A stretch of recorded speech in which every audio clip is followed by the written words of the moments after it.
रगड़ा चाट इंजीनियर वाला तिम्मापुर नाम के गांव में नागू नाम का व्यक्ति रहता था। उस गांव में रगड़ा चाट बेचते हुए नागू ने अपने बेटे को इंजीनियरिंग की पढ़ाई कराई।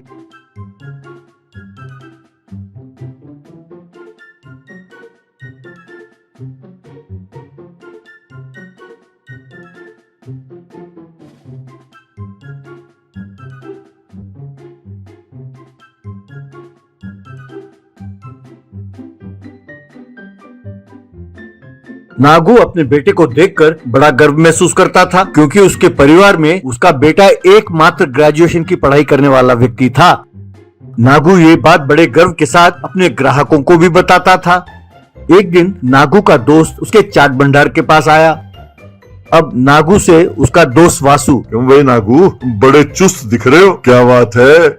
तब नागू, अरे यार वासु, कुछ भी नहीं। आज मेरा बेटा एक नौकरी के इंटरव्यू के लिए गया है। उसका जो क्वालिफिकेशन है उसे नौकरी जरूर मिलेगी। मैं तो उसके आने का इंतजार कर रहा हूँ कि कब वो आए और कब वो खुशखबरी मुझे सुनाए।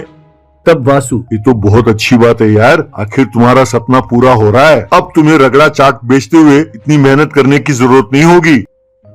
तभी नागू का बेटा विशाल वहाँ आया।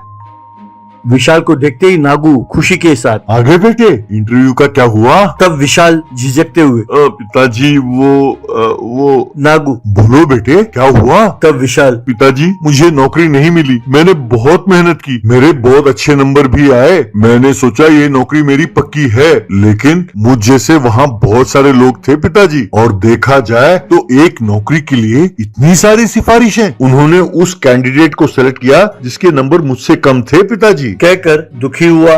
तब नागू, कोई बात नहीं बेटे, इसमें तुम्हारी कोई गलती नहीं है। अगर सिफारिश से ही काम चलता है तो अपने गांव के मुखिया जो हैं उनसे सिफारिश करने के लिए कहते हैं। तब विशाल, नहीं पिताजी, मैंने पढ़ाई ईमानदारी से की है और मैं नौकरी भी ईमानदारी से ही लेना चाहता हूँ। मुझे किसी तरह की सिफारिश की जरूरत नहीं है पिताजी, कहकर रूठकर वहाँ से चला गया। यूं कई दिन बीत गए।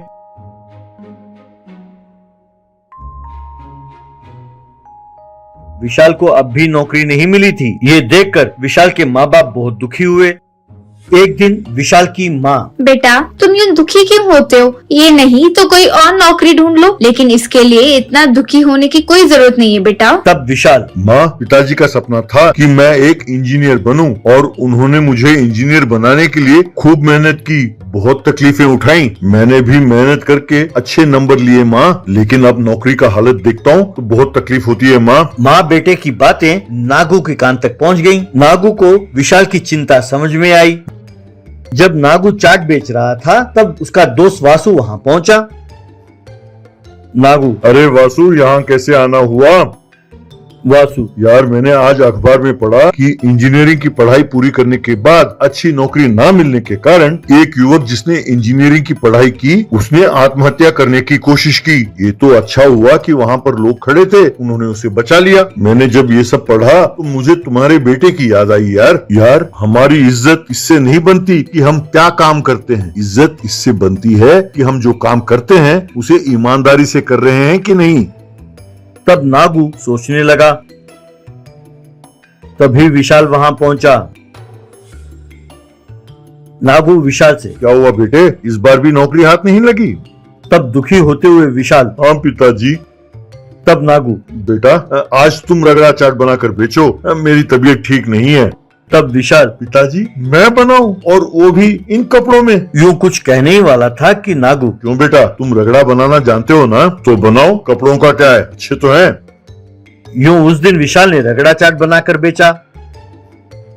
तब नागू विशाल से, बेटा आज से तुम रगड़ा चाट बनाकर बेचो। मुझे इस बात की चिंता बिल्कुल नहीं है बेटा कि तुम्हें इंजीनियरिंग की पढ़ाई कराने के बाद तुम्हें रगड़ा चाट बनाकर बेचने के लिए कह रहा हूँ। बेटा तुमने इंजीनियरिंग की पढ़ाई इसलिए की क्योंकि ये मेरी इच्छा थी, इसलिए मैं ही तुमसे कह रहा हूँ। एक बाप होने के नाते मैं तुम्हारा दुख समझता हूँ। अरे बेटा, ये रगड़ा बेचकर तुम खूब पैसे कमा सकते हो। मैं तो कहता हूँ इंजीनियरिंग में जो तुम पैसा कमाओगे उससे दुगना कमा सकते हो। ये बात सुनकर विशाल बहुत खुश हुआ।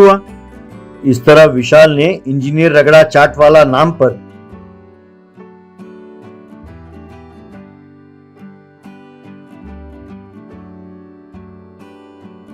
एक और ब्रांच खोला और खूब नाम कमाने लगा। और हाँ, पैसे भी ज्यादा कमाने लगा।